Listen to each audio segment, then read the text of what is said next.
This one's for all the speed freaks. This is the new Infinity Blackfish.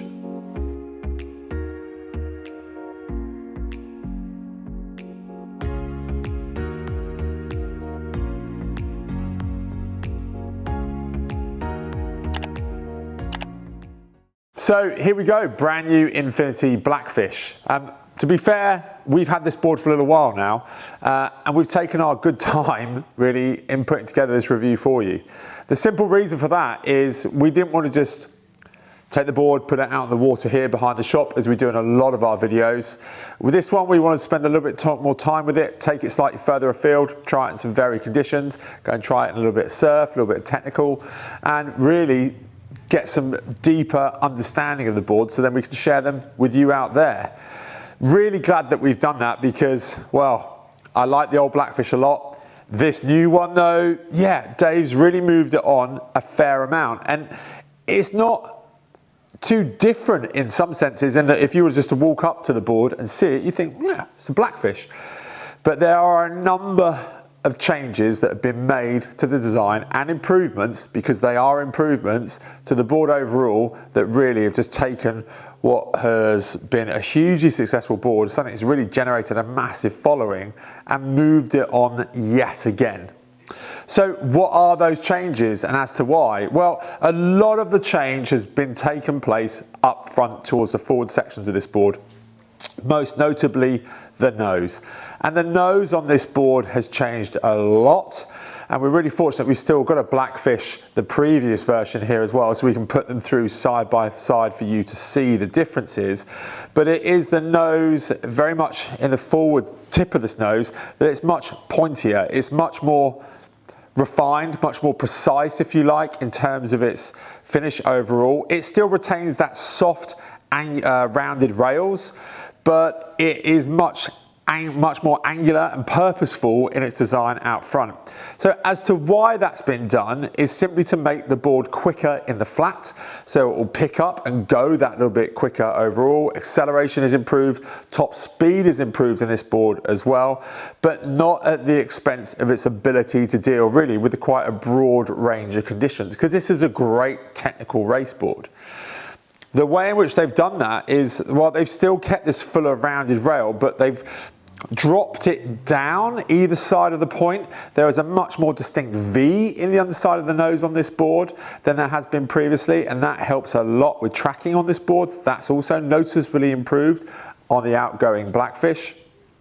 But then there's also the distribution of volume within this board, and there is a much taller, if you like, fuller nose section to this board in the forward part, which ultimately that additional volume that when you are punching your way upwind, pushing through waves, then it's that volume that's really generating that lift that is seeing you come through that wave much quicker on the other side. So the overall rounded rail features in the forward sections of a Blackfish that we've come to know really and love in previous Blackfish versions are still there, and those as qualities really make the board, well, really intuitive to handle. Everything feels fairly comfortable, familiar, predictable, and that works to your favor, and it just means that you can paddle this board quick straight out of the box.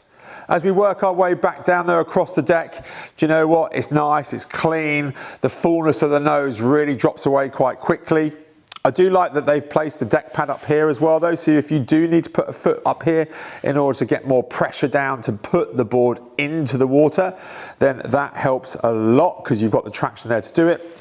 You've got multiple handle placements as well on the board, and you've got two right up here on the front, so if you are beach starting and you don't mind bouncing the tail of your board down the beach, you've got that option to fit those carry handles there.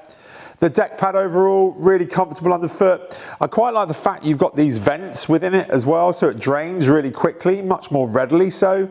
But it is a flat deck with a slight recess, and water sheds off the board really, really quickly. As we work our way back down though, it's noticeable the rails on the board really start to become quite boxy and square off. But that again just means, particularly in technical race conditions, that you end up with a board that is very predictable because it just does what it's told underfoot. As we work our way back down though, one of the big features towards the kick pad on the board, I do like this raised ridge in the center that's just helping you orientate yourself on the board, so you can really plant the arch of your foot over the top of this, and you know exactly where you are and when you are dead center on this board.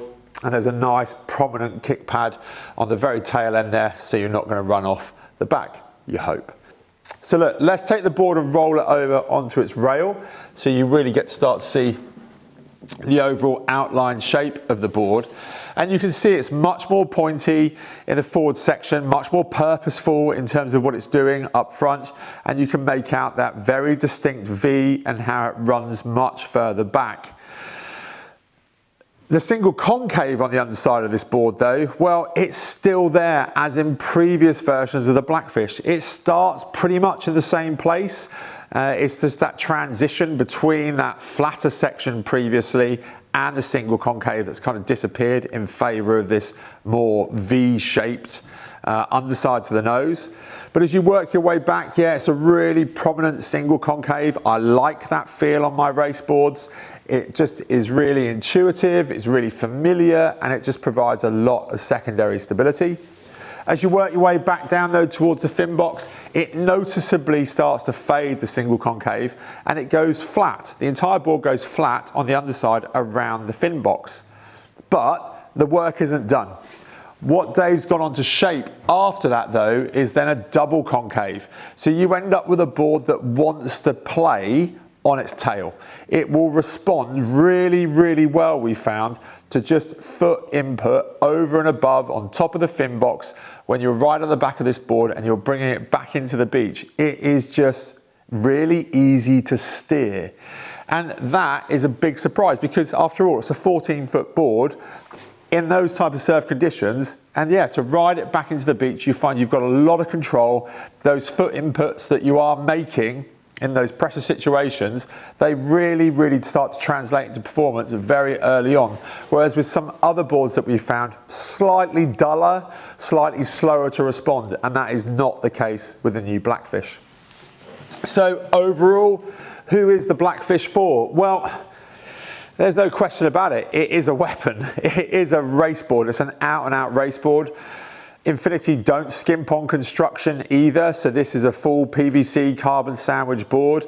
It is monumentally light, it is beautifully finished, and this transition from this gloss up front down to this matte finish towards the tail and then with the gloss bright orange, it's a real statement board and it stands out, and for all the right reasons.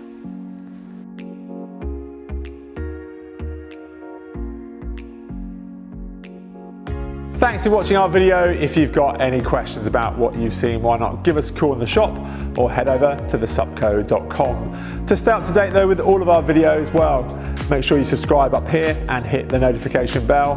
But to see our next video, well, take a look up here.